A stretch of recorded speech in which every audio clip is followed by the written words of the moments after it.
Hey everyone, welcome back to my channel. So I got my ATI scores back from my maternity class. It was our first one for the school. And I actually got 81%. I scored a level 3. Sorry, I'm like putting this because I don't want people taking my information. Here's my score. And then these are all the areas that we were tested on. As you can see, I have like some low scores. I'm not perfect, but hey, I scored a level 3 and that's the highest, so that's that.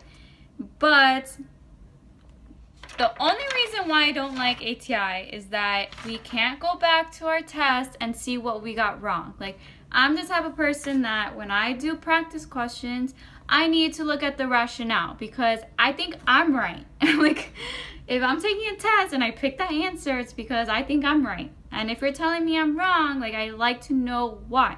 Like, I don't like this whole thing of like, it gives you like a basic topic and then you have to go back into the book and try to find it. So that's what ATI does. They give you your score sheet and then they give you the topics you need to review. Look at all of this topic I need to review. Are you kidding me?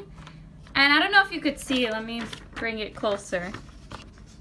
So, okay, for example, safety and infection control. And then it says, right here, there's a bullet point, and it says, ensure identification to newborn.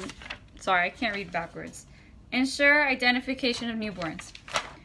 Okay, that's not as specific. And then it's like, I have to go back to the book and try to find it, which I'm not lazy. I will go back to the book and find it, but sometimes it's not specific. So you kind of have to like think of the question. Like, what I had to do was like, I came home and I started writing down everything I could remember from that test because there's certain things that doesn't click like in the book, and you kind of, it's like that whole critical thinking, you know, think outside of the box, nursing school type of questions.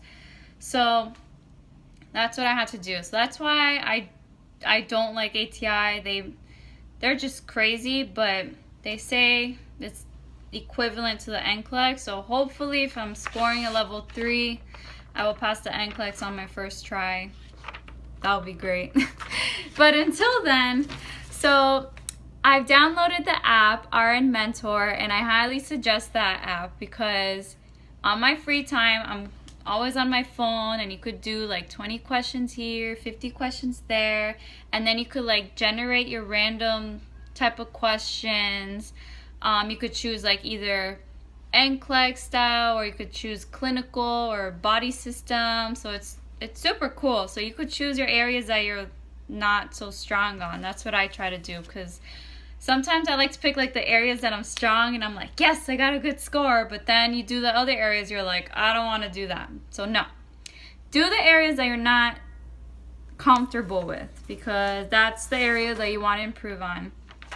And yeah, so for my school, because everything is ATI now, our quizzes, our exams, our final, they want us to think like NCLEX right now. So I started my pediatrics class today, and I love peds. I would love to be a pediatric nurse. I work with kids, so it'll be fun to be with them. So I'm going to be reading the book. This is maternal book, but I have the pediatrics book. So I'm going to be reading it. I started my flashcards. I don't know if I showed you, but yeah, I started. I'm going to try to incorporate this because there's a lot of vaccinations and the development, the growth. You have to know all the at 6 months, what do you expect for them to see or do? 9 months, 12 months. So I'm gonna get started with this, but please subscribe below and write to me on anything if you have any questions about nursing school, what to expect, how is it like, because honestly, no one told me anything about school. And I wasn't a school person before. I was a ballet dancer before. So there goes my current. But everything was all new to me. So feel free to write down, and I'll post more later. Bye.